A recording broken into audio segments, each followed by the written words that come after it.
All right, so say your name again, please. Hi, my name is Alina Bacallo. Okay, bueno. And where were you born? I was born in Los Angeles, California, Okay. in freedom, thankfully. Okay. Thank God to my parents who fled Cuba in 1969 Okay. in the last of the what were called freedom flights. So I am a daughter of Cuban exiles. I'm not a daughter of immigrants, and there's a distinction, right? Okay. Because Explain. they fled for specifically freedom, nothing else. They had to leave their country. When they put their paperwork in to leave the country, the government comes, knocks on their door, and takes inventory of everything. So all their belongings, their clothing, their property, everything has to be there when they leave. And it took my parents 3 years, 3 years from the point that they put in their paperwork to leave the country. And when they got their paperwork, they spent 3 days sleeping on the floor in the airport because, they would do whatever they want. The government would say, okay, we canceled all flights. You're not going out today. So they spent 3 days there with no food because my mom had made food for her son and my brother and my sister.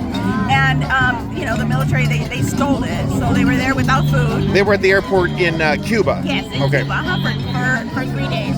And then they finally left, were able to leave the island, and they landed in Florida. And when they land in Florida, they go to get processed as Cuban refugees in the Freedom Towers. And so everyone that left during that period of time in the 60s went and got processed through the Freedom of Towers.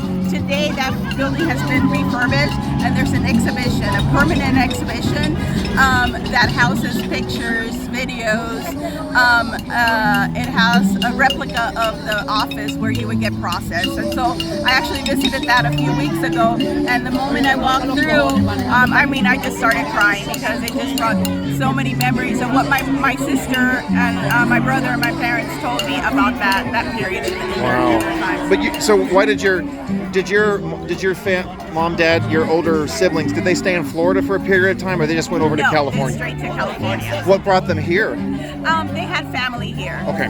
Yeah, my mom's brother, my uncle, who had previously fled, was there. So really, you had to be kind of sponsored. So you weren't going to be you depend on the government, right? You have to have someone that was sponsoring you, that you could go to their home and they would help you out. All right. So, you bring up a point. So, it's kind of interesting. They expected the Cuban refugees to obey the law. Correct. Give me a response about what Joe Biden and Barack Obama did. What's your response to that? I have no response. They just, Biden just let the border open, allowed so many people to come in, and it's fine if people want to come here and work, but get here legally. And when you get here, assimilate to the life in America. You leave your country behind. You don't forget it, right? You can go back to it. We as Cubans cannot go back to our country. So come to the United States, assimilate, and make this your first priority, right? This is your country, this is your flag, this is your language. Yes. As long as you do it the right way, and you're not disrespecting the flag by burning it, you're not disrespecting our president. It's okay to have different opinions. We all don't need to think the same, but that's the beauty of living in America. You're allowed to think differently.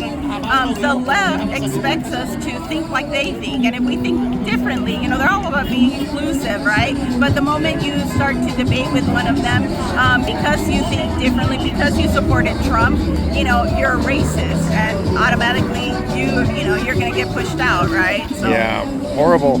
And as you know, there are these No Kings protests going on today. Right. What would you like to say to them?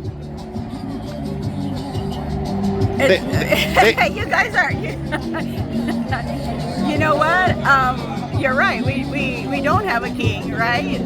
That's why we have July 4th, our Independence Day, and we were, free from British rule, right? So They think that the president is a dictator, a tyrant, and all the rest. But what do They you have- what do you say to that compared to your parents' experience? They have no idea what that is. They are lucky and fortunate that they could go out there and do what they're doing, and they don't get thrown in jail. Try to go do that in Cuba. Try to go do that in Iran. Try to be gay in Iran or Cuba. You're not gonna exist.